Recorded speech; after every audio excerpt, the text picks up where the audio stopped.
Hello, everybody, and welcome to the West Ham Way YouTube channel. You already know who I am. I'm joined by Ben Glander, former #United, AFC side mates, and Thames Ironwork midfielder, I think, wasn't it, mate?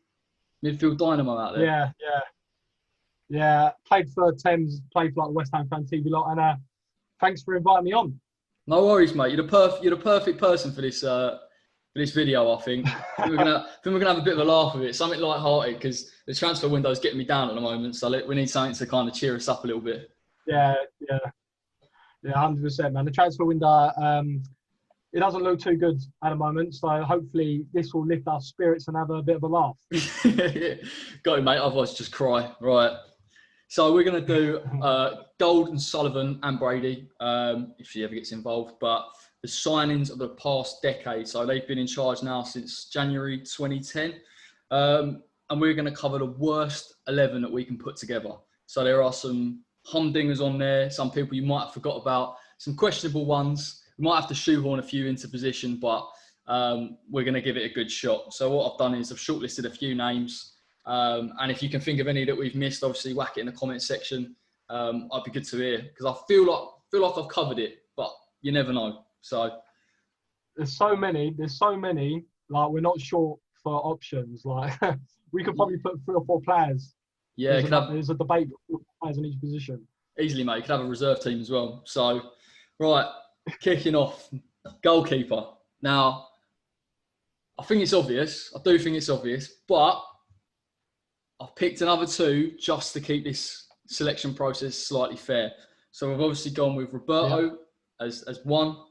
I've got Stephen Henderson. I think he was signed around 2011, 2012. I think he played a little bit in the Championship. Was that the guy we... Yeah, didn't we get him from Charlton, or he went to Charlton after West Ham? Yeah, he went to Charlton after West Ham. Bought him from Portsmouth. He weren't a bad keeper. He's not in Roberto's league, but we're just going to equal this up a little bit. And I've put Rude Boffin in because, I can't remember him ever playing, but he did actually join under Sullivan and Gold. So, yeah. What's the choice here for the goalkeeper? Does it need to be said? For me, I don't think there's a debate here. Like, I think a lot of positions are going to have debates, but for me, it's Roberto every single day of the week. I saw, like, obviously there was reports that he's been linked with, like, Athletic Madrid, and he must have the best agent in the world. Like, for me, it's 100% Roberto. He's probably the worst goalkeeper I've ever seen in the Premier League. I don't know about you, but yeah, for me, he's probably the worst goalkeeper I've ever seen. I completely agree. I managed to get tickets to, I think it's West Ham Newcastle. So it must have been either Roberto's first game ahead of Fabianski or second. And my dad don't go up to West Ham much, but he come up for that game. And I was like, oh God, Roberto's in goal. It's going to be a shocker. And it's still in my mind now. I can see him go and punch the ball, miss it. And I think it was Lascelles put it in the back of the net. And this was like 2-0 by half time. I was like, and my dad was just like gobsmacked, jaw open, thinking, who is this geezer? Mate, Burnley away as well. The guy scored pretty much from the corner. He just punched it into his own net. He for me, hands down, the worst goalkeeper for West Ham under Gold, Sullivan and Brady, and just the Premier League in general. I don't think there's probably a worse keeper. Yeah, I agree. I think there's a massive argument there that he's one of the worst Premier League keepers. I mean, he shouldn't be a keeper. Let's be honest. I mean, I don't know how he's getting these moves. He's getting a nice little sign-on fee as well. Yeah. This is where I think West Ham picked him from. They went to Stratford, Westfield. They went into Nando's. They saw a 6'3" Spanish waiter. It was just like, right, you're going to be good. You're 6'3". We'll teach you the basics of goalkeeping, and just chucked him in as a goalkeeper. He's beyond awful. 100%, mate. He's got Mexican cartel vibes about him. So yeah, for me, unshocking. I think he managed. I think he lasted a good month and a half at West Ham. I mean, I don't know what they were seeing in training. But thankfully, obviously, David Martin come in, saved the day a little bit against Chelsea, and Fabi come back for the rest of the season. So, yeah, thank God we ain't got to see him again. Yeah. Thank God for that. Brilliant. So we've got Roberto in goals. Good start. Right backs. There's two real dodgy ones. I've put Guy Demel in. Now, I don't think Guy Demel was actually that bad, to be honest. It could be an argument that he wasn't exactly quick. He didn't get forward enough, but I didn't think he did too bad a job. But these other 2, I've gone for Razvan Rat. I think he lasted about 6 months. And Arbeloa, who also lasted about 6 months. Do you want to give me my opinion first? I agree with you. I didn't think Guy Demel wasn't actually that bad.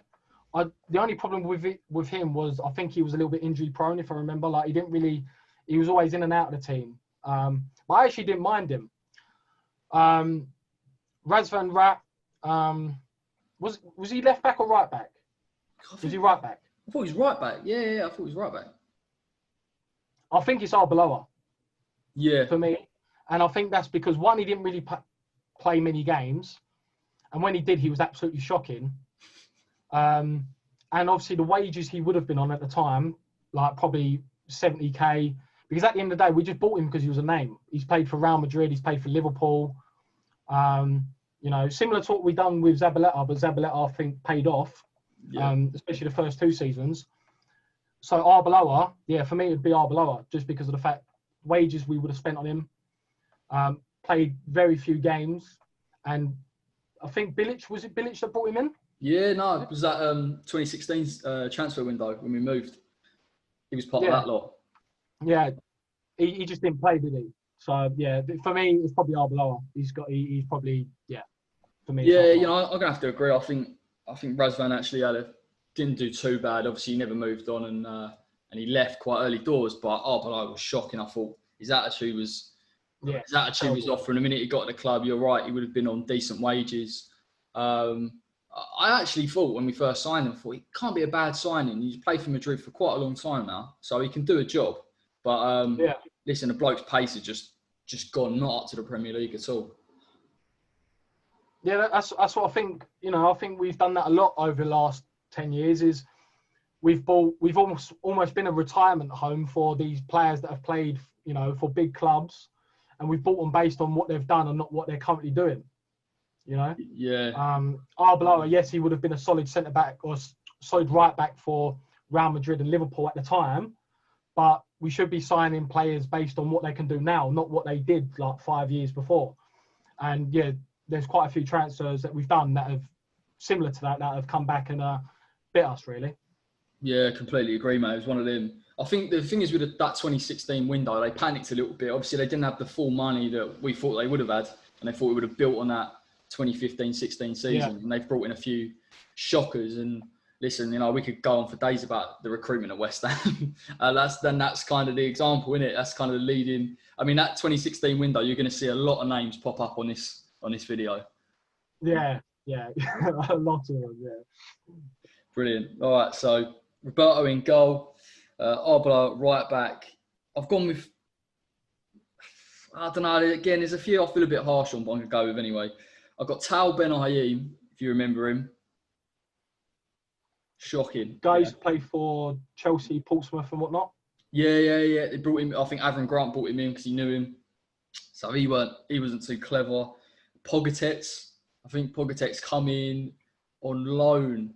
I think it was. But the bad thing about Pogatetz is you get sort of fobbed off. You think, he's played in the Premier League before, he'd be decent. And then again, it never works out.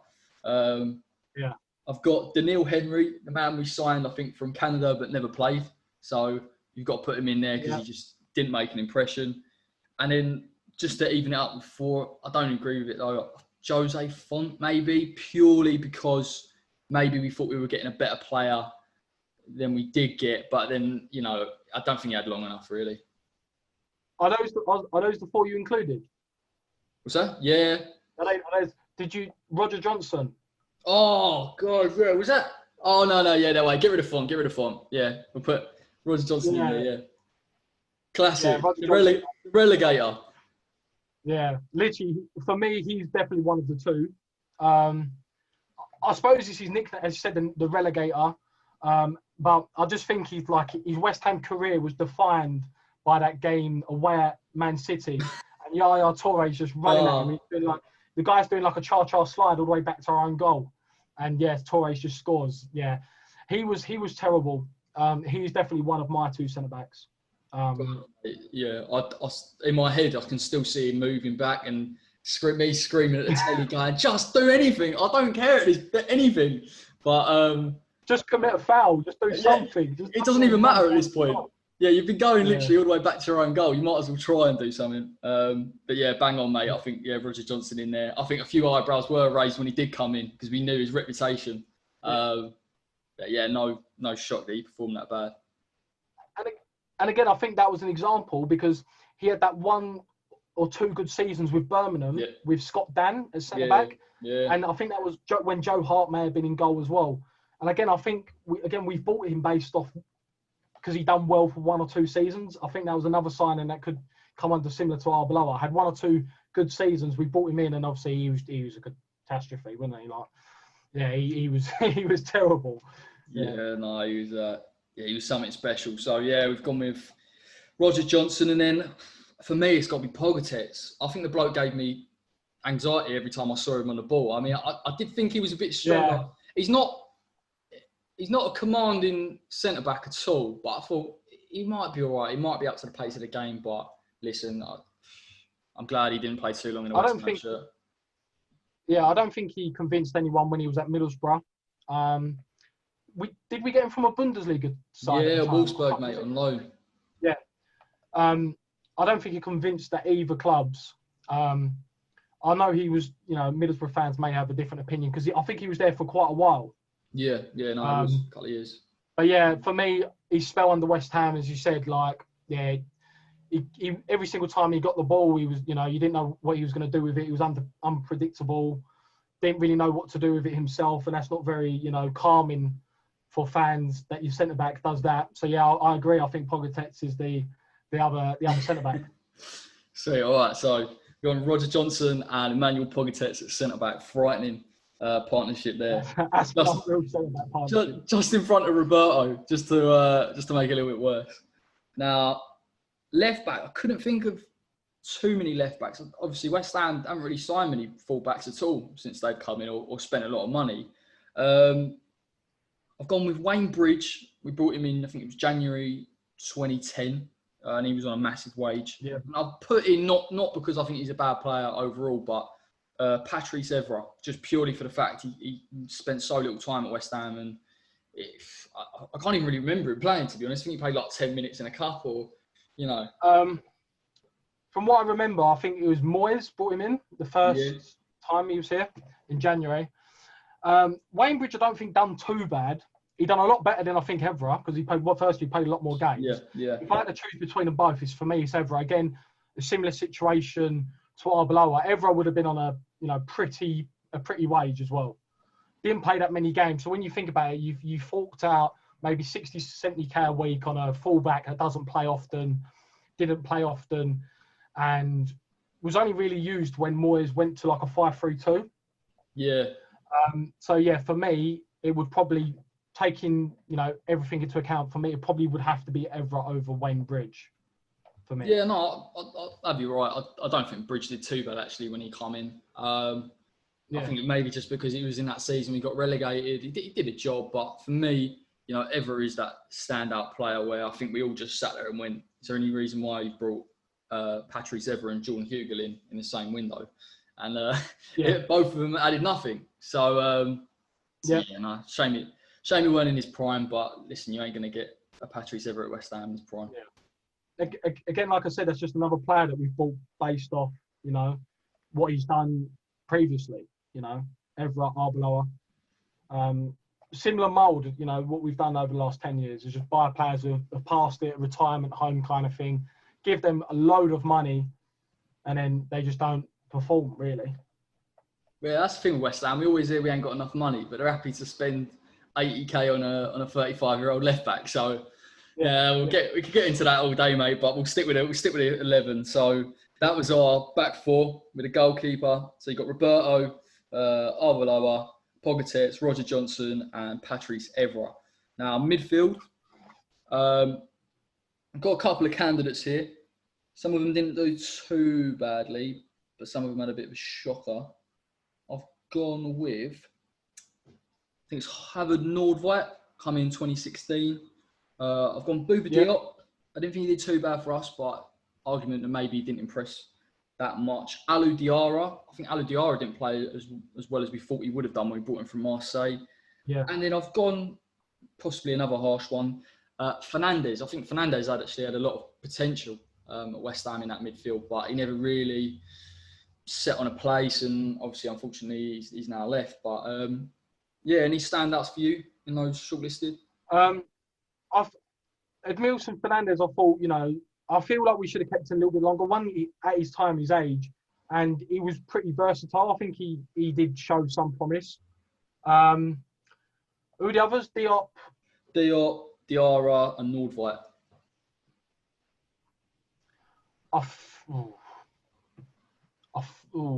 Diarra, I think Diarra. Yeah. I don't actually remember him having many games for West Ham. I don't think he did. I think Allardyce brought him in, and he must have played a few up until January. But I just remember his attitude being really off. I didn't remember him imposing himself on the game. We thought we were getting a French international that was going to put himself about, that could deal with the physicality of the league. But just never impressed, mate. Yeah, I think Diarra. Nordveit. Yes, he didn't impress, but I feel like there was games that he done okay. But again, he wasn't good enough. So what is this? A two? So we got to select two? Yeah, I was about to say, mate, we could go 4-3-3 or 4-4-2, but probably best game of the two in midfield. Yeah. So I'm gonna say, because I feel like Diop did give us something he was in the championship when we had him. Yeah, just a season. I feel like he did give us something. For me, it would have to be Nordveit and Diarra for those two central midfielders. Yeah, I'm gonna have to agree. I think with the Nordveit one as well. Maybe there's an argument that maybe he didn't have enough time. Maybe Bilic put him in so many different positions. I think he played right back, centre back, that he never really settled. I think he didn't really nail down that one position.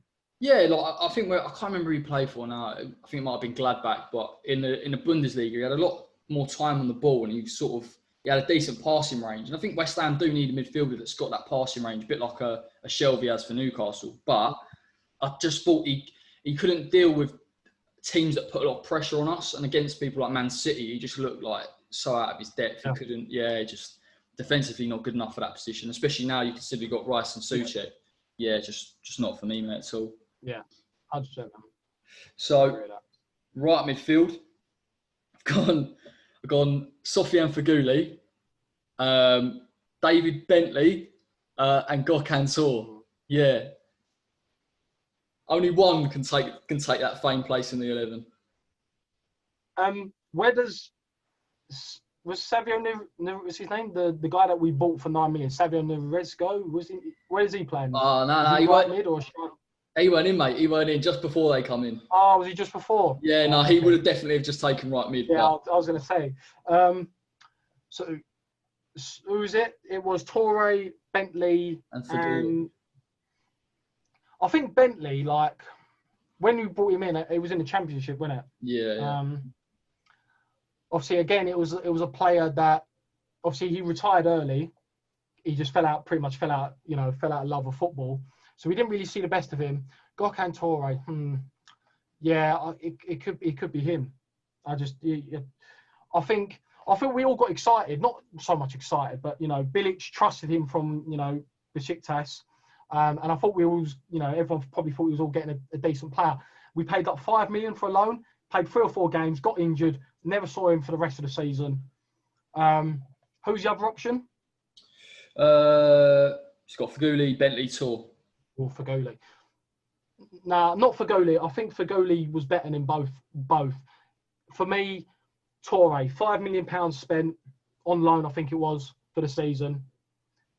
Got a really bad injury, like 3 or 4 games into the season. Didn't impress in those 3 or 4 games, and he was out for the foreseeable future. So for me, probably Gökhan Torre.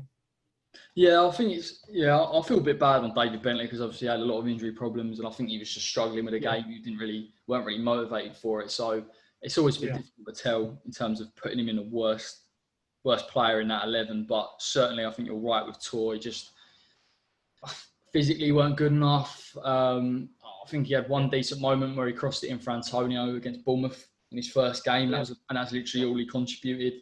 I think, again, you look at the signings we tried to make, I think there was something in it. We paid that loan fee with like an obligation to buy him if you played a certain amount. So again, you've got a player where you're putting him under a lot of pressure. But in fairness, I don't think he would have adapted to the league. I think Faguli did offer bits in spells, but he was very inconsistent. Yeah, he just needed time, mate. I think he just needed a bit of time. Maybe right wing in the Premier League is a difficult position. You've got to be strong and quick, and I don't think he was particularly the strongest player. So yeah, not good for him. Yeah, I agree. Faguli, I think, as you said, showed spells. And to be fair, like he's similar to how Anderson has been, like very on and off. But obviously, we got Faguli on like a free transfer. So I think when it comes to these players, that they do need time to settle. And yeah, it said Faguli was on and off, but I don't think he was worse than Toure. I think, again, if you take everything considered, Toure, 5 million, 4 games or whatever it was, said his only noticeable sort of contribution was that assist against Bournemouth. And then he was injured. He got a really bad injury. So I think all things considered, 5 million for 4 games was an absolute disaster. Yeah, 100%, mate. All right, so I've got Toure there. Left mid's a difficult one, mate, because I don't think we've got really any natural left midfielders for some reason. Yeah. So I've gone with a bit of a mismatch. I don't even know what to do. I've got Haksabanovic. I don't think he played for West Ham. He was brought in with Arnautovic. Didn't really see him play much. I've gone maybe, and I don't know if this is fair, maybe Nicky Maynard, but he was more of a striker. So I'm just thinking in terms of football terms. He was definitely a striker. Yeah. So nothing there. I've gone.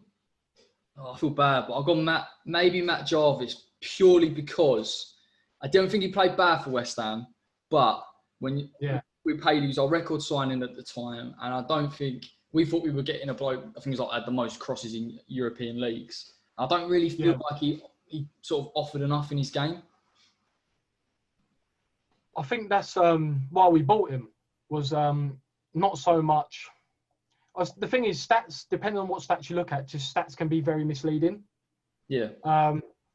And obviously, Allardyce obviously saw that he obviously put the most crosses in the league, or the most, attempted crosses, whatever the stat was. And obviously, because we had Carroll at the time, he obviously thought, well, if I can get Jarvis into the team and put the most crosses in the league, and then Carroll, obviously it'd be a perfect combination. Nicky Maynard, I think he was a goal scorer. I think it was someone would be Bristol City, I want to say, or someone like that. He was a goal scorer. I think at times he, under Allardyce, he got played in the wrong position, and he was a striker. If you're signing a striker and putting him left mid, you can't really expect him to do much. It's a completely different position, because you're expected to do the defensive part of the game, rather than just as a striker, you solely mainly focus on just putting the ball in the back of the net. Matt Jarvis, we spent record signing over 10 million. Yeah, I would maybe Jarvis. It's a tough one though. I'm not gonna lie, it's a tough one. Yeah, I feel like maybe Jarvis. The thing is with Jarvis though, it's harsh because obviously some of the players on this list are terrible, and Jarvis actually weren't a bad player, but obviously he's the only standout sort of left winger we've had. So he might have to just take that place. Yeah. Yeah. All right, we'll go Matt Jarvis. Right. So to recap, midfield we've gone Diarra, Nordveit in the middle. We've got Gökhan Toure on the right with Jarvis on the left. And then this is the one I'm looking forward to more than the goalkeeper. The strikers, man. Who have we got? I mean, we should have just made a team of strikers. Yeah, I mean, what is it? I've written a list, but there's so many more. Caleri, Zaza, Enner Valencia is an argument. I don't think Jelavic, Piquion from Portsmouth, Mido, Elan, Benni McCarthy. I mean, take your pick, mate. Take your pick on this one. For me, I think Benni McCarthy's one, and the reason why was because I think we wanted him a couple of times before he actually joined West Ham. Obviously, he was absolutely unreal at Porto and Blackburn. Yeah. And we were linked with him a couple of times, and then obviously when he joined West Ham, he was fat. He was a big boy. For a footballer, he was a big guy. and he just never got into his rhythm. And again, someone would have been on decent wages.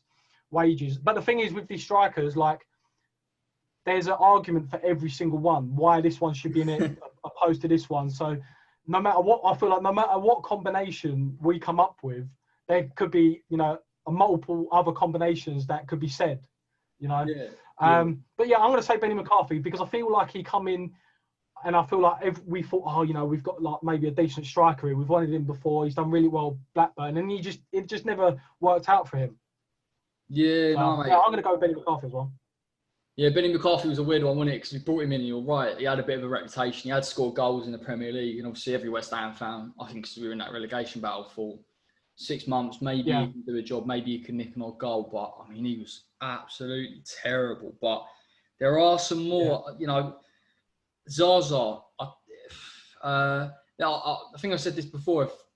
Even based on his penalty at the Euros, I mean, you know, if the owners had anything about him, they would have watched it and gone, I mean, worst case scenario, he ain't got any composure, you know, and I don't think his stats were that good across the leagues. And obviously, it's difficult coming over from a different league and trying to adapt in the Premier League. But honestly, I just thought his quality was lacking. And they did try in the end. He did try and put a shift in. But if you're not up for it quality-wise, you're just never going to last.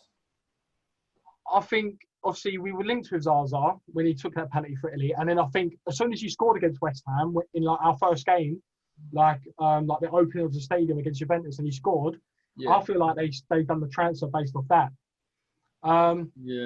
Yeah, he's another one, you know. There's so many strikers. Zaza. Who else is there possibly? You said Freddie Piccion. Caleri, Valencia, Jelovic, Piccion, yeah. I think I won't put Valencia in it, just because I feel like that partnership he had with Sacco at the time, when we were doing really well up until Christmas, and then we decided to go back to Andy Carroll. I feel like the first 3 or 4 months of that season, them two were unreal. They complemented each other very well. So I wouldn't say Valencia, because he did show, you know, I think overall, especially those 3 or 4 months with West Ham, he was all right. He was all right. But could be any one of them. It could be any one of them. Zaza. We've got to choose one. I'm going to say Zaza. I got him. Yeah. The thing is, we could choose absolutely anyone. Yeah, it could be. I'll pick Valencia because all I remember of him is, I think he came in, had a brilliant goal against Hull. Then obviously his sort of like partnership with Sacco was really, really good. But I just remember him tailing off so bad in my head. Yeah. I'm like, God, he was awful. But yeah, there are 100% worse players out there. I might go. I might. Oh, I don't know. Yeah, I'll go Zaza. I'll go Benni McCarthy and Zaza for me. Yeah, that starting 11 is a starting 11. But the thing is, I think that just shows the recruitment at West Ham is that we generally, and we've probably missed out some players as well, that we could have selected 3 or 4 players for each position. Yeah. Like if we asked someone else to do this, they could probably come up with a completely different 11 or at least a couple different players, because there literally is a debate for every single one, because there's so many that we could have literally, you know, chosen from this. Yeah, no, 100%. Yeah, I completely agree. I mean, let's read it out. Because some people would have forgotten, but I'll put it on the screen as well. So goal, we've got Roberto, obviously, Arbolo at right back, Roger Johnson and Pogatetz as a centre-back pairing, got Everett left back, Diarra, Nordveit in centre midfield, Gökhan Toure at right mid, Jarvis at left, and then we've gone for Benni McCarthy and Zaza up front. Now, I think we would be probably 18th in the Championship with that. If we're probably pushing League One, like. Yeah, definitely League One class. I think the thing is as well with some of these players is, sometimes they aren't great. Obviously Roberto and a few others as well. But you know, when you look at people like Nordveit or maybe a Diarra, just think like the attitude was all off. You know, like you said, you know, they come for a paycheck, and obviously West Ham become a bit of a retirement home, and it just goes to show, doesn't it? Like you bring these players in and you don't do your homework on them, or even sort of like evaluate their attitude, and it costs you, doesn't it? Yeah, that's the thing. Like, if just comparing it to like the way Liverpool do their business, you're not just signing a player based on their football ability. You're signing someone based on their mentality, as you said, their attitude, trying to embrace the culture of the club. You know, there's so many other factors than just coming down to how good is he, you know, at football. You know, signing a footballer based on how good their football isn't enough these days. You have to sign someone on attitude. You know, how hard they're going to work, you know, when you're losing 1-0 and you need to get back into the game. Like, how eager are they to run those extra 10 or 15 yards to win that ball back so you can maybe hit a team on a counter-attack? There's a lot of other factors now when it comes to signing players you've got to consider before you actually go, right, that guy's the right man for West Ham or whatever team it is. Yeah, no, 100%, mate. It's just seems, it is that theme under them. I mean, obviously this transfer window, we're looking at trying to get slightly younger players in, and obviously they'll be on less wages. I mean, listen, mate, I'm not really confident in this transfer window at all. I think we'll be lucky to get any of the signings, and it's really worrying, to be honest. I think X come out on the podcast yesterday and was saying, you're looking at, I don't think these are bad players, by the way. You've got Lundstrom in there, Hendricks. Yeah, they'd be good signings, but it does make you think, if we're going for free transfers here, you know, there's how much money have we got kicking around? And then you've got to bring in Declan Rice, whether he stays or goes, and you have to sell him to buy. So, yeah, worrying times, mate. I know it's not really on topic with the video, but yeah, just as you said it, I am very concerned with Rice. The way I see it is that obviously West Ham will want 80 million or whatever, 85, 90 million. And West Ham won't get 80 or 90 million. It's just never the case, really. And I think West Ham are not really in a position to where they can be like, you know what, we're going to demand 80, 90 million. And then obviously it will be something like 65, 70 million with possible add-ons. But the thing is that I'm most concerned about is that for players that we've been linked, you know, we want to sell, Anderson, Lanzini, we're going to have to physically go out there and find buyers, find teams that are willing to maybe pay 20 million for or 25 million for Anderson. But then Rice, we've got someone who's in demand. Chelsea really want him. Manchester United are possibly looking at him. And he's realistically the only player that if we wanted to, we could sell tomorrow. Yeah. Because he would bring in like some kind of fee. And as you said, how long does this go on for? Because by the time we maybe sell Anderson and Lanzini, all our top targets will then be gone. So I am very concerned regarding this window. Likewise, I think we could really struggle. And I do feel sorry for David Moyes, because obviously he has set out a plan. He's gone and scouted players. But because of the financial situation we're in, it just does not look good. It just doesn't look good. Like that Ajeti, we've sold him for 5 million, but that 5 million probably won't be reinvested into the team to possibly buy one of his top targets. It will be reinvested into the club, where then they can pay Frankfurt their 5 million that they still owe from May. Yeah. But then we've lost a striker, and you know we're still paying for someone that we bought, you know, last season.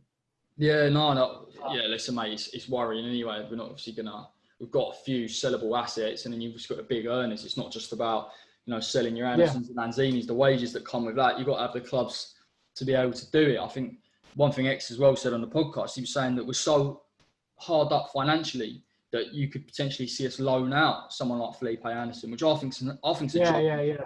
Mate, I think it's genuine. At least bring someone in. Like, don't just loan him out. I mean, it's mental. I don't know how. Yeah, again, it's off topic, but every club's going through this situation at the moment. But West Ham just seem to be slightly worse than everyone. I don't really get it. Yeah, like literally this video could go on for like 2-3 hours. Like, it could be a whole nother topic in itself, but you know, video title in itself. But as you said, like we're in a mess. I don't understand either how, you know, other clubs like Villa can afford to pay 25 million for Watkins, but we can't. Yeah. You know, it's a complete mess. I think it's a complete mess. And, you know, if we sell Rice, then I can see us getting relegated. I think the thing is, we could be another Sunderland and Wigan where we flirt with relegation for a couple of seasons, and it'll be that one season, boom, you're down. So, it needs to be addressed ASAP. I was going to say that, mate, but I didn't want to touch on the relegation word, because I thought if Rice goes and you don't bring anyone in, which I mean, I think it's completely conceivable that they could do that and try and make out that they've obviously bought Souček and Bowen, and we have brought players in and all this stuff, but the squad's a little bit of a mess. You've got wingers all over the place. You've not got enough strikers. The left back and the right back aren't good enough. It's mate, we got to be careful. We've really got to be careful this season, because if we don't get the next few months right, it's going to be a long one. Some of the transfers he wants as well are not going to come cheap. Rico Henry, 12, 15 million. Eze, 15 million. So when you look at it, who are we going to sell in order to get his top targets in? And Anderson, 25 million, maybe if we are lucky. And then we've got to find someone who's willing to pay how much he wants. Lanzini, 10 to 15 million, or whatever the price could be. That's going to get 2 players an absolute, max. And we've still got to get a backup striker now we sold a Jetty. Because, Antonio, whilst he has done very well, I don't think he would go. You can't rely on his injury record.